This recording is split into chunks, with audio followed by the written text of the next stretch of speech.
Here I have today is the NexPak. I bought this off of Amazon for right around $23, I believe.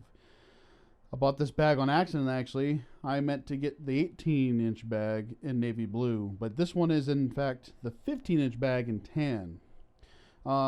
Overall, I'm quite pleased with, I guess, cost compared to quality, and I think it's actually a pretty decent bag.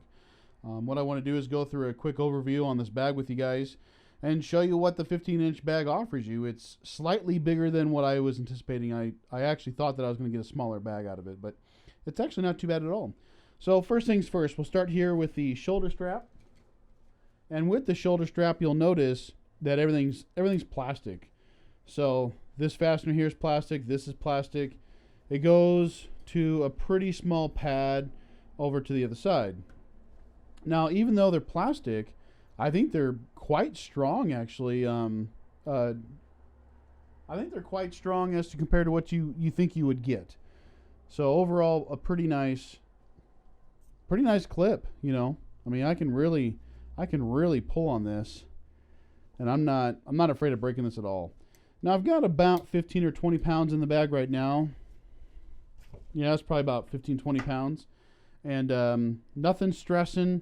It doesn't pull weird. It doesn't, doesn't feel like one side's carrying more of the weight than the other. But overall, I think it's a decent bag. I really do. We've got Velcro strap here, holds the hand loops. So we'll take a look at this side. And on this side, you'll see there's a little mini pouch, I guess, where you could probably put,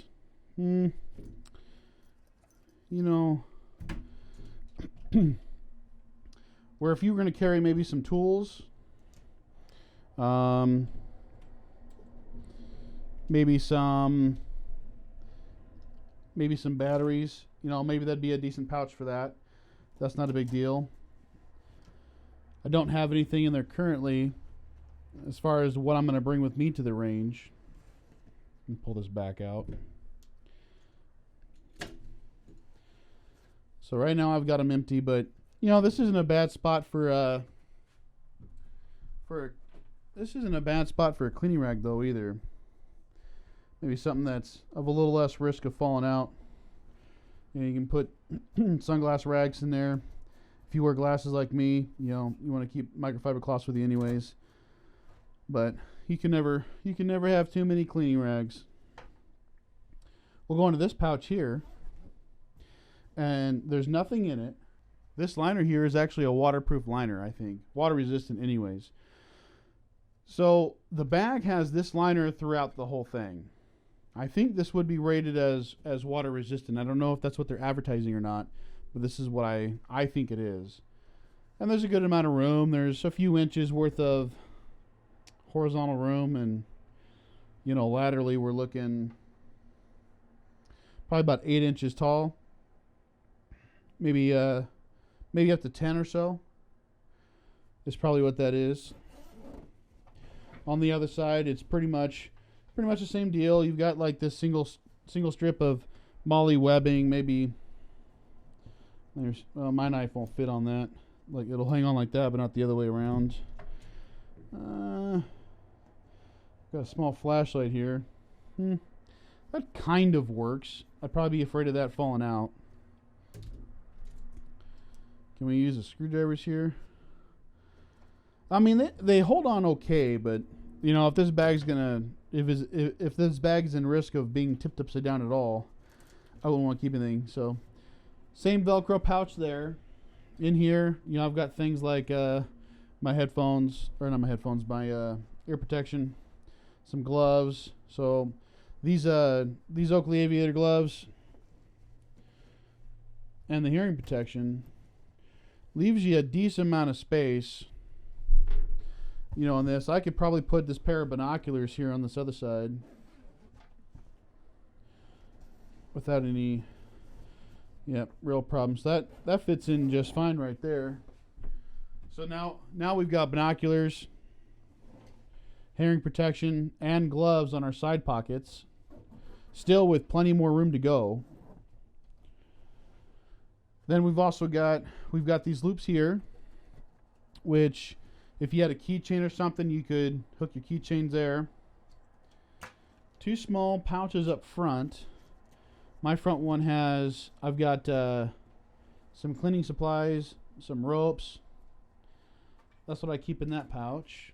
Then in this one, I've got a mag loader. One of these Lula mag loaders here. So something interesting with this pouch, this actually takes up almost the entire pouch there. There's not much other room. Let's see if we can fit this flashlight in there. All right.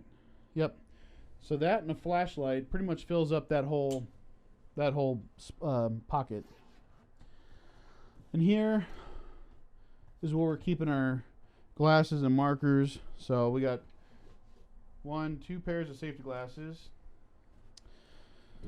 And, these would be on your guns typically, but, you could put some gun locks, some other tools. If you go and record your shoots, this is actually a pretty decent bag for your memory cards. That'd be a good spot for your batteries as well. So that's actually a pretty useful pocket right there, I think. So yeah, you got a pretty decent pocket up there. You could fit some ear hole plugs and your rag, if that's where you want your rag. That's actually probably a pretty good spot for the rag, if that's where the glasses are going to go. And then you got the top part. I've got a decent amount of stuff here in the top part, so I'll go over and see what we have in here. I've got a gun roll, so a tech mat roll here. We've got a 45 with a holster and an extra mag on it. We've got our 9mm Beretta in this case with everything that's in there. And then we also have a few boxes of ammo. Not a lot. We've got 100 rounds of 38, 100 rounds of 45. We've got 325 of 22 and a 50 round box of 9mm. And that doesn't even come close to filling this sucker up. So, I mean, I've just got tons of room left in there. So we'll put the gun back in there. And our 45 and the roll. I'm just grabbing some boxes here just to show. So here's 2 boxes of 357. And here's 2 more boxes of 45. We'll slip in there like that. Here's 2 boxes of 17 HMR. We got a box of, what do we got here? 9mm and 357 on top. I think that's about all the ammo it probably hold. Maybe a bipod here. Yep. So that's, everything will fit in there just fine. So I'm gonna pull all this back out.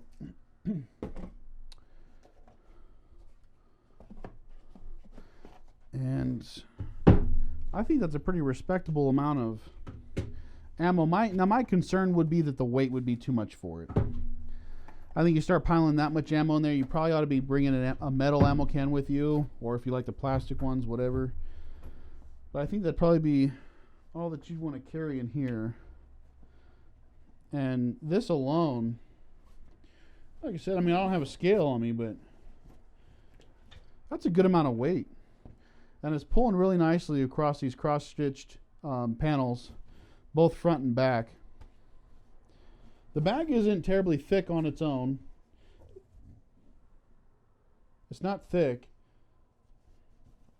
In fact, that's a single layer. There's no separation between this and the backing here. So it's just a single layer of fabric, which is probably how they get that cost down to what it is. But, like I said in the beginning, I think it's actually a pretty decent bag. I would buy another one. I'd probably buy the bigger one. But yeah, I'd buy another one. We'll see how it goes after 6 months of use. And, it's winter time up here in Montucky, so we got a little time before we can actually really start going shooting. We've had a couple nice weeks, but it's not been quite nice enough. Probably fit these stick-on targets. Yeah, see, this bag's actually pretty darn good for the money.